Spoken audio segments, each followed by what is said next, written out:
let me tell you about the coolest and most underrated animal that roams our planet. Not only land, but freshwater and saltwater as well. Can you guess what that animal is? Isopods! Now, back in my day, when kids actually went outside and interacted with the world around them, we used to dig up soil and pick up rocks and pick up pieces of wood and water bowls and get our hands dirty. If you did that as well, you might have seen these little guys. Commonly called roly-polies, slaters, or woodlice, these guys are a massive help to our ecosystem, much more than you probably realize. Today we'll be focusing on the terrestrial land type of isopods, but I might have to do a video on the freshwater and saltwater kind because water bugs that kind of look like a cockroach and an alien merged together and is the size of a small dog. Yeah, they're pretty cool too. I actually have these guys sitting above me in their breeding box and also throughout all of my bioactive terrariums. Without further ado, let's get started. So, what do they do and how do they affect our ecosystem? So these little critters, they stay on the floor, they eat decaying plant matter, rotting wood, their dead animal friends, molds, and even poop. Which kind of sounds like a vegan diet. Their job is to break down organic material, recycling it back into the soil, which nutrient-rich soil helps plants grow. Their constant burrowing and pooping aerates the soil. It improves texture and helps with water retention. By the way, their poop is packed with nitrogen and phosphorus, which, if you didn't know, is plant food. We've also discovered that terrestrial isopods can actually absorb heavy metals, like lead, from soil. This makes them very useful indicators of soil pollution, but also natural detoxifiers. Isopods nibble on fungi and spores, helping to spread beneficial fungal networks throughout the soil, which is good unless you've played or seen the Last of Us series. Then actually, if you think about it, they're kind of the reason for human demise. Anyway, another way they contribute to our ecosystem is, of course, being part of the life cycle. They make really great food for centipedes and spiders and birds and frogs and beetles, so that makes them a key food source. So putting all that scientific-y stuff aside, basically they're little machines that clean and recycle, as well as being super, super cute. I mean, right? No? Well, I think so. Fun fact, terrestrial isopods actually have gill-like structures that they use to breathe, so they need really moist environments to survive even though they live on land. They get this from evolving from their water cousins. Their lungs are actually located on their bums. Freaky little things. Which leads to an even funnier and cool fact. When their environment is too moist or becomes waterlogged, they actually twerk to get rid of excess water.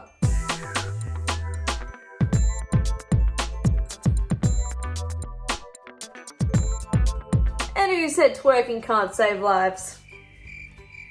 Now, I know what you're thinking. How do they mate? Oh, okay, I'll tell you, freak. Land isopods actually produce sexually, so there are male and females. During mating, the male climbs on top of the female and uses specialized appendages to transfer sperm packets into the female's reproductive organs. Now, this usually happens at night and even lasts a couple minutes. Whew, talk about romance under the stars.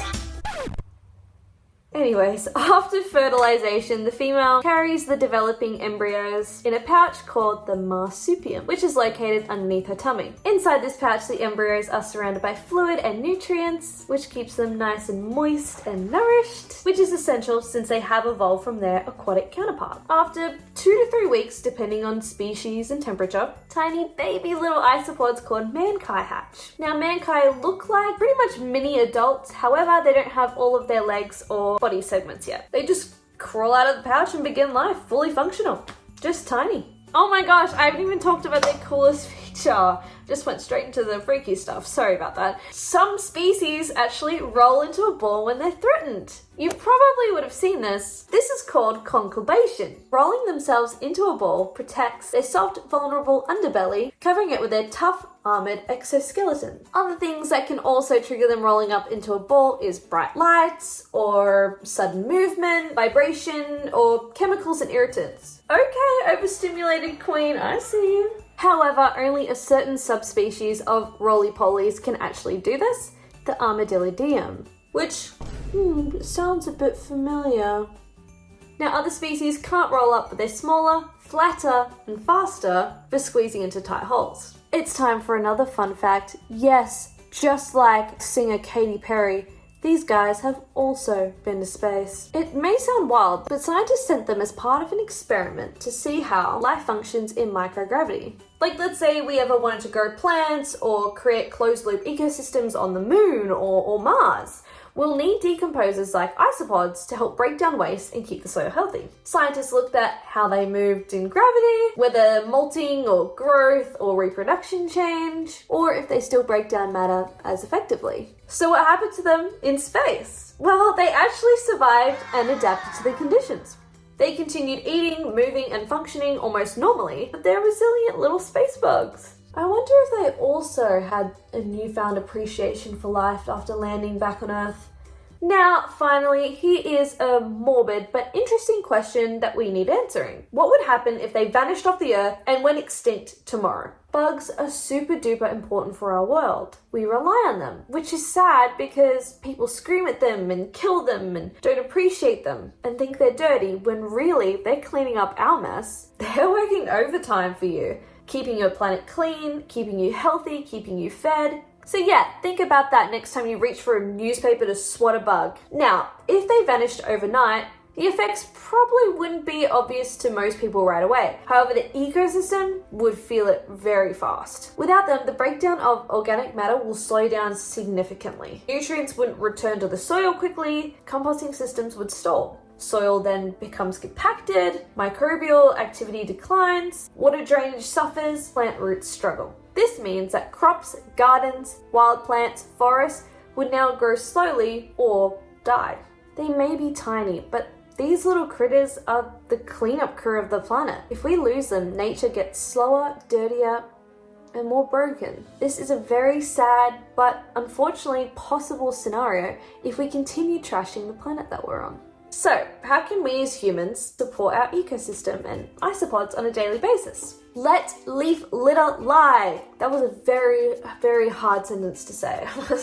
Instead of raking up every single leaf that you see in your garden or yard, maybe just leave a couple there. That's a prime habitat and food spot for isopods and other decomposters. If you have a broken terracotta plant, maybe just put them in a dark, cold, wet area of your yard. Isopods love the cool and damp protection of these spots. It gives them somewhere safe to hide. Compost your food scraps. Isopods thrive in compost heaps. Please avoid pesticides and harsh chemicals. Chemicals like insecticides and herbicides and even some fertilizers can kill or if not, make an insect extremely sick.